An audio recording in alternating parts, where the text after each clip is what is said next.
আপনি যদি আপনার নিজেকে এবং আপনার সন্তানকে ভালোবেসে থাকেন তাহলে জুয়েল ভাইয়ের ভিডিওটা অবশ্যই দেখবেন। অজান্তে আপনার সন্তানের ক্ষতি করতেছেন।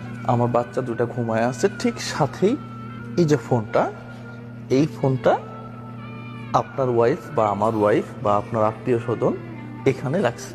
রাখার পরে এই ফোন থেকে যে মাইক্রোওয়েভ এবং রেডিয়েশন, এই মাইক্রোওয়েভ যখন এখান থেকে বের হচ্ছে, এই মাইক্রোওয়েভটা এই যে ছোট বাচ্চা এদের ব্রেনে গিয়ে ঢুকতেছে।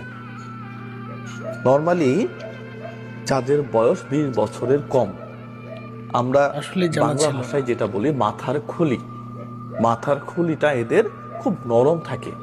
তার মানে এই যে ফোনের রেডিয়েশন এবং মাইক্রোওয়েভ, এটা খুব সহজেই এদের ব্রেনের ভিতরে ঢুকে যায়।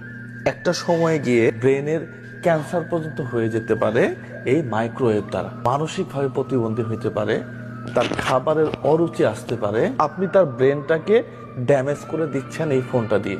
প্রথমত তাকে খাবার সময় ফোন টোটালি দিবেন না।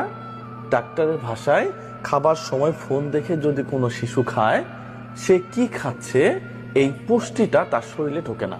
দ্বিতীয়ত, এই যে ফোন, ঘুমানোর সময় বাচ্চার মাথার কাছে ফোন রাখা, এটা থেকে বিরত থাকবেন। ভিডিওটা শেয়ার করে সকলকে সচেতন হওয়ার সুযোগ করে দিবেন।